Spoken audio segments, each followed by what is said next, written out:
Good morning, everyone. Welcome to Gyandhara People Teacher Online Study Point, and today we are going to study about creativity. तो creativity सुनकर हमारे mind में जो सबसे पहला word आता है वो यही तो होता है कि कुछ डिफरेंट सा जो कि नॉर्मल ना हो, कुछ क्रिएटिव हो। एग्जैक्टली ना, apart from normal, this is what we call creativity. Creativity means something, और आप ऐसे लिख लो, ability to create in a novel form, जिसे पहले जैसा नहीं बनाया गया हो, एकदम यूनिक हो. इसे हम ज़्यादा बेहतर समझते हैं. क्रिएटिविटी कॉन्सेप्ट को दो तरीके से समझा जा सकता है. पहले उसकी डेफिनेशन से, और दूसरा उसका नेचर पढ़ के, जो कि मैं आपको अभी नेक्स्ट समझाऊंगी. तो सबसे पहले बात करते हैं डेफिनेशन की. तो द एबिलिटी टू मेक और produce any new thing using skill और imagination is known as creativity. बहुत सारी डेफिनेशंस हैं जो कि आप इसमें इंक्लूड कर सकते हैं अपने नोट्स में. मैंने आपको ये कॉमन डेफिनेशन दी है. इसके अलावा एक डेफिनेशन है स्टैगनर की, वो इजी है, वो आप अपने नोट्स में इंक्लूड कर सकते हो. सो अकॉर्डिंग टू स्टैगनर, इन्होंने कहा creativity implies the production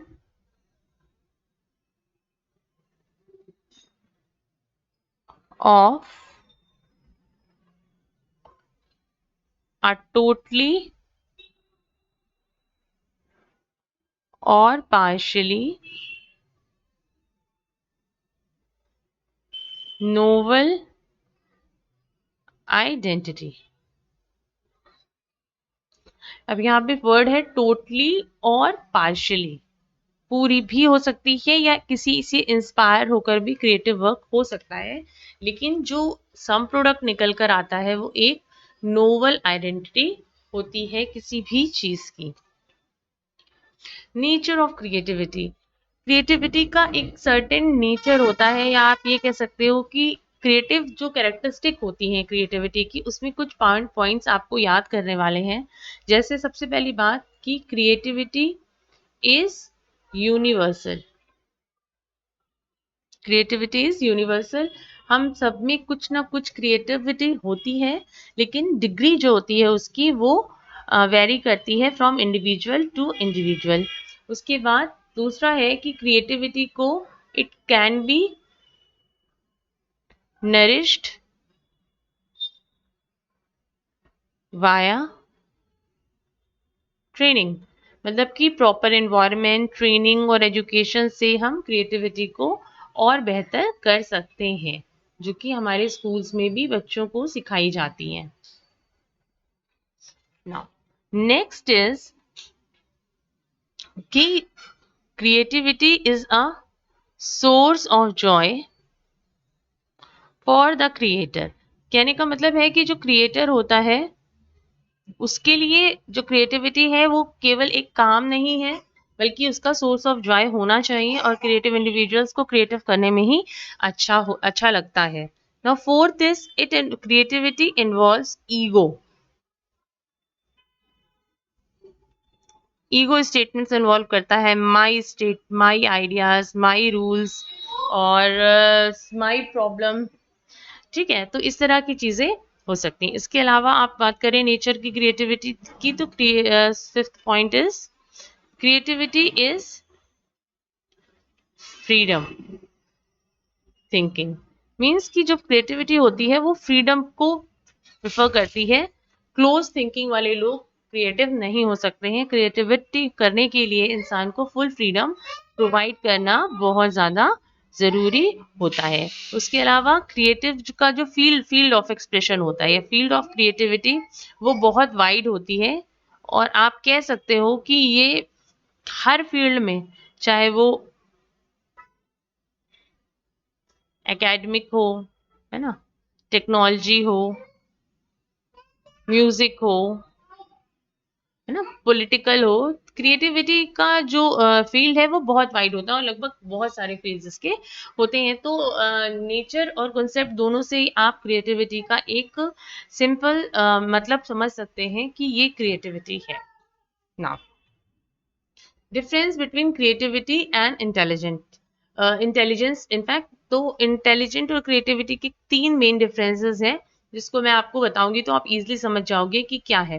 creativity की बात करें, सबसे पहले बात करते हैं क्रिएटिविटी की। इधर मैं क्रिएटिविटी के बारे में बता रही हूँ, इधर इंटेलिजेंस। सबसे पहले इंटेलिजेंस की बात कर ले, तो इंटेलिजेंस जो होती है वो कन्वर्जेंट थिंकिंग की बात करता है। Convergent thinking. Now what is convergent thinking? कितनी भी प्रॉब्लम्स हो, एक प्रॉब्लम का एक एप्रोप्रिएट सोल्यूशन, ठीक है, एक एप्रोप्रिएट सोल्यूशन एक प्रॉब्लम का, ये इंटेलिजेंट लोग, और एक मोस्ट एप्रोप्रिएट की बात कर रही हूँ, ये इंटेलिजेंट लोग ऐसे सोचते हैं। जबकि जो क्रिएटिव पर्सन होता है वो डाइवर्जेंट थिंकिंग करता है। ठीक है, व्हाट इज डाइवर्जेंट थिंकिंग?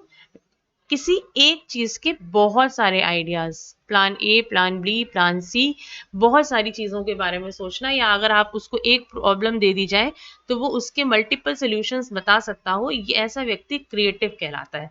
जबकि कन्वर्जेंट थिंकिंग जो इंटेलिजेंट लोग होते हैं वो करते हैं, वो एक प्रॉब्लम का एक सेंटर सोल्यूशन बताते हैं जो उनके हिसाब से मोस्ट अप्रोप्रिएट होता है। नाउ सेकंड इज, आप कह सकते हो कि जो हाईली क्रिएटिव पर्सन होता, हाई क्रिएटिव पर्सन जो होगा वो डेफिनेटली उसका आईक्यू भी हाई ही होता है। लेकिन हाई आईक्यू वाला व्यक्ति जरूरी नहीं होता है कि वो हाईली क्रिएटिव हो। और थर्ड कि इंटेलिजेंसी में हम स्पीड और एक्यूरेसी को मेजर करते हैं कि वो किस चीज को कितनी स्पीडली और कितनी एक्यूरेट तरीके से चीजों को वर्क करता है, या उसका वो भी कॉग्निटिव बिहेवियर के टर्म में उसकी स्पीड और एक्यूरेसी कितनी है, हम इसकी बात करते हैं, है ना, इंटेलिजेंस अगर हम बात कर रहे हैं। वहीं जो क्रिएटिव व्यक्ति होता है, क्रिएटिव टेस्ट क्या करते हैं, वो बेसिकली ये देखते हैं कि इंसान कितना नॉवेल्टी से काम कर रहा है, मतलब वो कितना ज्यादा फ्लेक्सिबिलिटी उसमें कितनी अच्छी है, ओरिजिनलिटी कितनी अच्छी है ना, इन चीज़ों का टेस्ट उसमें किया जाता है। जबकि इंटेलिजेंस टेस्टों में स्पीड और एक्यूरेसी की बात की जाती है। और क्रिएटिव टेस्ट बात करते हैं कि कोई व्यक्ति कितना ज़्यादा आइडियाज़ निकाल सकता है, कितना फ्लेक्सिबल है चीज़ों को लेकर, कितना ओरिजिनल आइडिया निकाल सकता है। तो यही डिफरेंस होता है क्रिएटिविटी और इंटेलिजेंस में। नाउ हम क्रिएटिविटी टेस्ट की बात करते हैं, और क्रिएटिविटी टेस्ट में मैं आपको एक टेस्ट का एग्जांपल भी बताऊंगी। पहले आप ये टेस्ट के नाम देख लीजिए। टेस्ट जो कि स्टैंडर्डाइज्ड है, abroad, Minnesota test of creative thinking, remote associate, Wallach and Torrance test. और जबकि भारत में है बकार मेहंदी टेस्ट, पासी टेस्ट, शर्माज और सक्सेनाज टेस्ट ऑफ क्रिएटिविटी। जिसमें से मैं आपको बेकर मेहंदी टेस्ट को अभी मैं आपको बताऊंगी कि टेस्ट कैसे होता है। Personality of a creative child, इसको बताने से पहले मैं आपको बताऊंगी कि कैसे हम क्रिएटिविटी को टेस्ट करते हैं। तो हम बेकर मेहंदी का जो टेस्ट है इसको हम करते हैं कैसे। देखिए, इस टेस्ट में बेसिकली इसको दिया था डॉक्टर बेकर मेहंदी ने। इसमें 4 वर्बल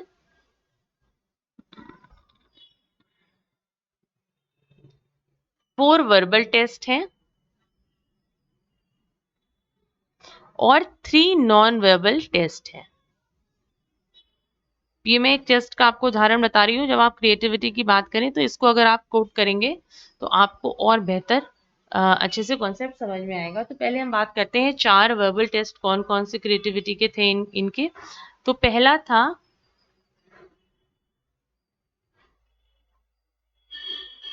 कॉन्सिक्वेंस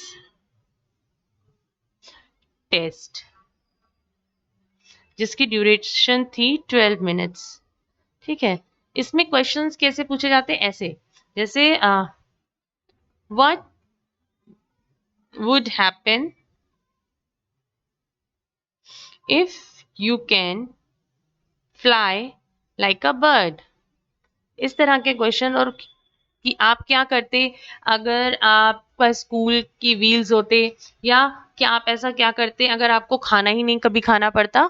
तो इस तरह के क्वेश्चंस पूछकर उनसे ऐसी सिचुएशंस के आंसर्स मांगे जाते हैं और इससे बच्चे की क्रिएटिविटी या इंडिविजुअल की क्रिएटिविटी पता की जाती है। दूसरा टेस्ट था अनयूजुअल यूज टेस्ट। अनयूजुअल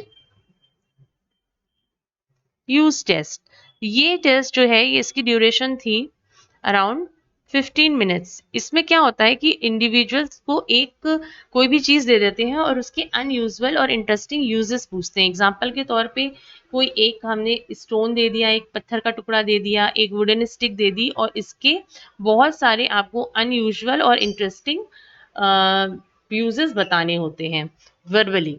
तीसरा न्यू रिलेशनशिप टेस्ट।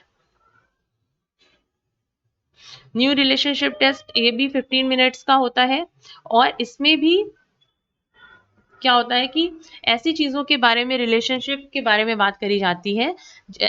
मतलब एज मैनी रिलेशनशिप्स क्या क्या हो सकती हैं।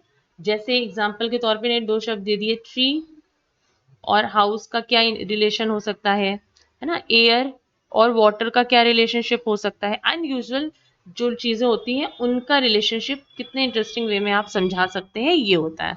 एंड फोर्थ होता है product improvement test. Product improvement test, ये भी 15 मिनट्स का होता है और इसमें क्या होता है कि इंडिविजुअल को कोई भी चीज दे देते हैं। एग्जाम्पल के तौर पे मैं एक उदाहरण बताती हूँ, जैसे टॉय हॉर्स दे दिया, ठीक है। अब आपको टॉय हॉर्स को और क्रिएटिव तरीके से या कोई मतलब क्रिएटिव तरीके से या कोई नया फीचर जोड़कर इसको ज्यादा से ज्यादा यूजफुल और इंटरेस्टिंग बनाना होता है। तो इस तरीके से ये 4 वर्बल टेस्ट होते हैं। अब 3 नॉन वर्बल टेस्ट होते हैं, जिसमें पहला होता है पिक्चर कंस्ट्रक्शन टेस्ट। इसकी ड्यूरेशन होती है 20 मिनट्स की।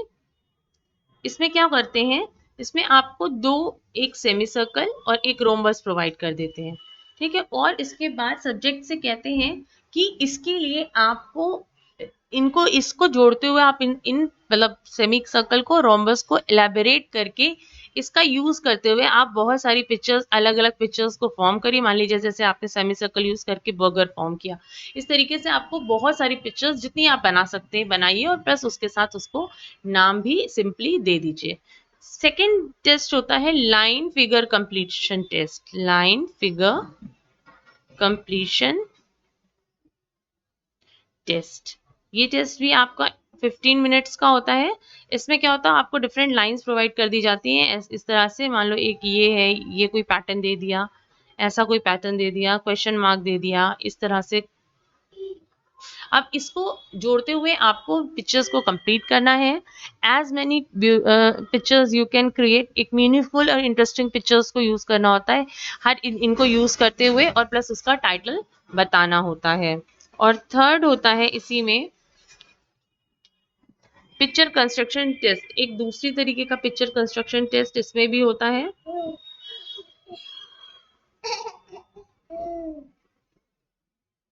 पिक्चर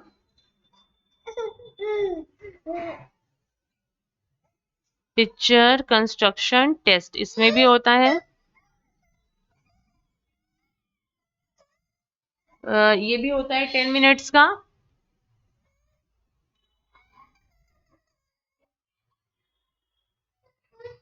इसमें क्या होता है, इसमें आपको 7 ट्रायंगल्स और 7 इलिप्सिस दे देते हैं, ऑलमोस्ट इस तरह के। तो ये 7 नंबर्स है और इनको 7 ट्रायंगल्स और 7 इलिप्सिस को यूज करते हुए आपको डिफरेंट डिफरेंट पिक्चर्स ड्रॉ करनी होती है, इंटरेस्टिंग पिक्चर्स बनानी होती हैं इलिप्सिस और ट्रायंगल्स को जोड़कर, और हर पिक्चर को एक इंटरेस्टिंग नाम देना होता है। और इस तरीके से आपकी क्रिएटिविटी का टेस्ट होता है। ये मैंने आगे आपको एग्जाम्पल शो किया। अब हम यहीं पे personality of a creative child की भी बात कर लें, तो एक क्रिएटिव बच्चा जो है उसमें आप मुख्यतः ये 10 कैरेक्टरिस्टिक 1 2 3 10 कैरेक्टरिस्टिक देखेंगे। सबसे पहला, एक क्रिएटिव बच्चा बहुत ही अधिक क्यूरियस इन नेचर होता है। ठीक है, वो बहुत ज़्यादा क्यूरियस होगा। उसके अलावा अपने करने के तरीके में वो फ्लेक्सिबल होता है, बहुत रिजिडिटी नहीं होती है उसके अंदर। इंटेलिजेंट बच्चे बहुत रिजिड होते हैं, लेकिन जो क्रिएटिव बच्चे होते हैं वो फ्लेक्सिबल होते हैं अपनी चीज़ों को लेकर। ठीक है, अडेप्टेबल होते हैं चीज़ों को लेकर, और इनमें ओरिजिनैलिटी होती है, एक प्रकार की ओरिजिनैलिटी होती है। ओरिजिनल आइडियाज़ की बात करते हैं, कॉपी पेस्ट की बात नहीं करते हैं। ठीक है, और इनमें ईगो इन्वॉल्वमेंट होती है, सेल्फ की बात, माई drawing, my picture, my toys, अपने अपने मतलब अपनी चीज़ों को बात करने के लिए। और इनको एक रेपुटेशन होती है कि इनके स्ट्रेंज और सिली आइडियाज़ होते हैं बहुत ज़्यादा, है ना। तो इनके पास जो आइडियाज़ होंगे बहुत ज़्यादा स्ट्रेंज और सिलीज होंगे, मतलब जो सोसाइटी नॉर्म के अकॉर्डिंग नहीं होंगे, लेकिन वो क्रिएटिव हो सकते हैं।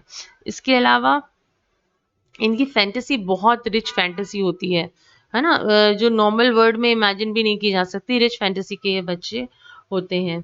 ये स्पॉन्टेनियस होते हैं, कुछ भी दो तुरंत उससे कुछ भी क्रिएटिव बना सकते हैं। स्पॉन्टेनियस होते हैं, तुरंत तुरंत, बहुत सोचने की ज़रूरत नहीं पड़ती है। इन्हें इनमें बहुत अधिक सेल्फ रिस्पेक्ट और सेल्फ डिसिप्लिन होता है। इन बच्चों के अंदर बहुत ज़्यादा सेल्फ रिस्पेक्ट होती है, बहुत ज़्यादा अपना सेल्फ की बात बहुत ज़्यादा करते हैं। इनकी एस्थेटिक वैल्यू बहुत अच्छी होती है। मैं यहाँ पे लिख दे रही हूँ, वहाँ पे जगह नहीं है। इनका जो एस्थेटिक वैल्यूज होते हैं वो बहुत अच्छे होते हैं, कह लो एस्थेटिक जो नेचर होता है वो बहुत अच्छा होता है क्रिएटिव चाइल्ड का।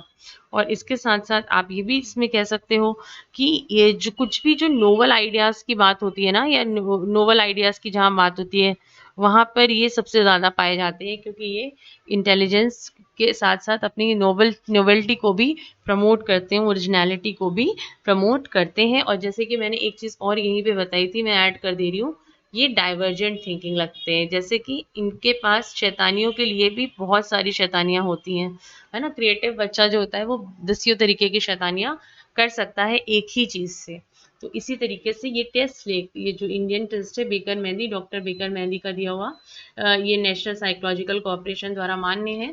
तो इस टेस्ट को लेकर भी हम क्रिएटिव बच्चे की क्रिएटिविटी को मेजर कर सकते हैं। और मैंने आपको पर्सनालिटी बताई कि वो क्यूरियस होते हैं, फ्लेक्सिबिलिटी होती है, ओरिजिनलिटी होती है, ईगो होती है, सेल्फ की बात करते हैं, बहुत ही स्ट्रेंज सिली आइडियाज़ बताते हैं, फैंटेसी से रिच होते हैं, स्पॉन्टेनियस होते हैं, तुरंत सॉल्यूशंस निकाल सकते हैं, सेल्फ रिस्पेक्ट इनमें बहुत अच्छी होती है, एस्थेटिक वैल्यूज़ बहुत अच्छी होती हैं, नोवल आइडियाज़ और डाइवर्जेंट थिंकिंग के बच्चे होते हैं।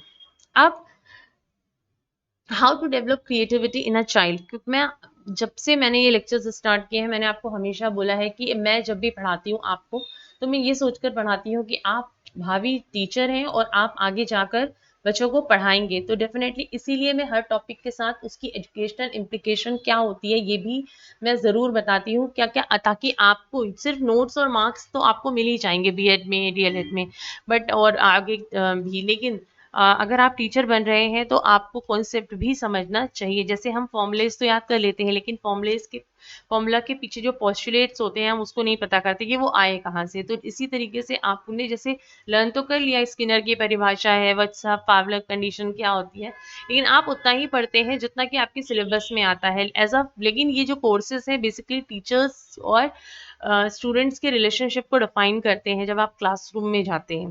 तो इसलिए इसको ज़रूर हमारा सीखना ज़रूरी है। तो मैं इसमें आपको बताऊंगी कि आप एक बच्चे को क्रिएटिव कैसे बना सकते हैं, क्या चीज़ों को देकर आप बच्चे को क्रिएटिव बना सकते हैं। सबसे पहला है फ्रीडम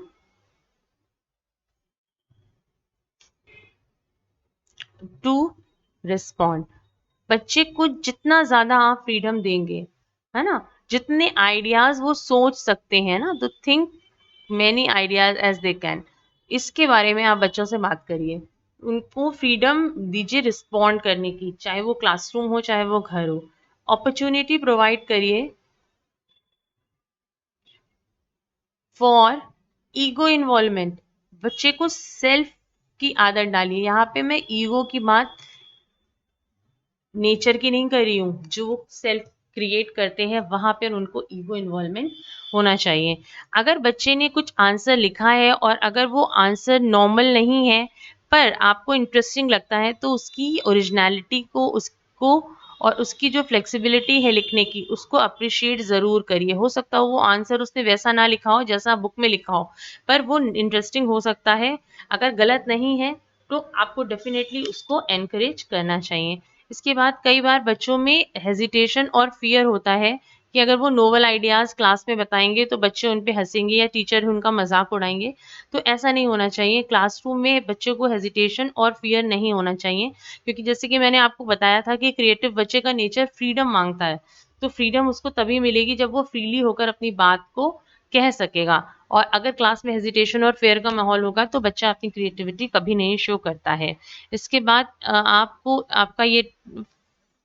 आपका ड्यूटी है कि उसको प्रॉपर इन्वायरमेंट प्रोवाइड करें फॉर क्रिएटिव एक्सप्रेशंस। मतलब उसका जो भी क्रिएटिव चीज़ है उसके लिए उसको प्रॉपर एनवायरनमेंट क्लासरूम में मिले। ये एज अ टीचर हमारी रिस्पॉन्सिबिलिटी होती है। बच्चों के अंदर हेल्थी क्रिएटिव हैबिट्स को डेवलप करना। हेल्थी क्रिएटिव हैबिट्स यानी जैसे कि परसिस्टेंस, जुड़े रहना, बच्चे गिव अप ना करें जल्दी।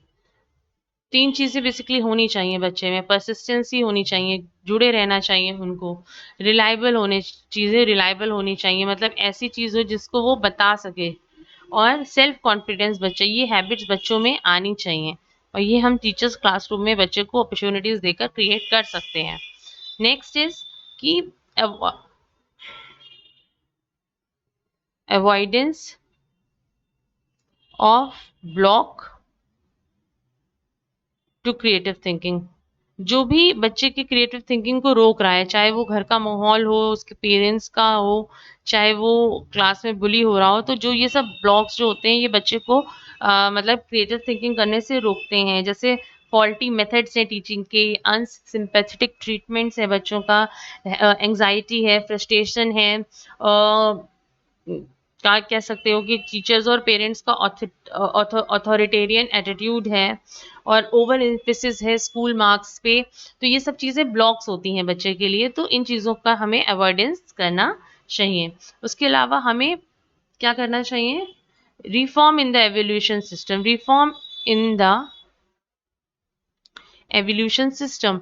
देखिए आज की जो स्टडी होती है, अब तो फिर भी करिकुलर एक्टिविटीज़ को थोड़ा सा इंक्लूड किया गया है, पर वो भी इंटरनल असेसमेंट है तो वहाँ भी पार्शियलिटी सिस्टम चलता है। लेकिन हमें बच्चों की क्रिएटिविटी तभी मिल सकती है जब हम बच्चे को हम की क्रिएटिविटी के लिए उसको मौका दें। मतलब जैसे कि हमारा एवेल्यूएशन सिस्टम अभी भी रॉट मेमोराइजेशन यानी कि रॉट लर्निंग के ऊपर बात करता है, रटंत विद्या जिसे कहते हैं। तो हमें इसको फोकस ना करके बच्चे को एनकरेज करना चाहिए कि वो अपनी लैंग्वेज में आंसर्स को लिखे, और अगर उसने बुकिश लैंग्वेज नहीं भी लिखी है तभी हम उसको उतने ही मार्क्स दें, और वहाँ पर बच्चे की जो रिस्पॉन्सेस हैं डाइवर्जेंट थिंकिंग के उसको भी हम वैल्यू करें, ना कि केवल जो पुराने मेथड्स चलते आ रहे हैं। इसके अलावा ब्रेन स्टॉर्मिंग एक टेक्निक होती है जिससे कि बच्चे की क्रिएटिविटी अच्छी होती है, तो हमें ब्रेन स्टॉर्मिंग टेक्निक को भी क्लास में इंक्लूड करना चाहिए। जब मैं आपको टेक्निक्स पढ़ाऊंगी तो हम इसके बारे में बात करेंगे। तो ब्रेन स्टॉर्मिंग टेक्निक्स हैं, और जो टीचिंग मॉडल्स हैं जो कि क्रिएटिविटी को इनकरेज करते हैं, जैसे कि एक आपका है ब्रूनर्स कॉन्सेप्ट मॉडल। ये बच्चे की क्रिएटिविटी इनहेंस करने की बात करते हैं। इसके बाद है सचमैन। ये भी मैं आपको जब टीचिंग मॉडल्स पढ़ाऊंगी तो पढ़ाऊंगी। सचमैन ट्रेनिंग इंक्वायरी मॉडल, इसका नाम है सचमैन training inquiry model.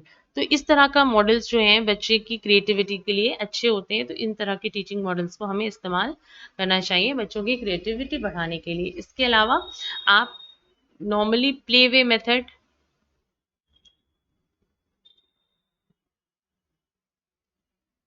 Play way method है आपका, प्रॉब्लम सॉल्विंग है,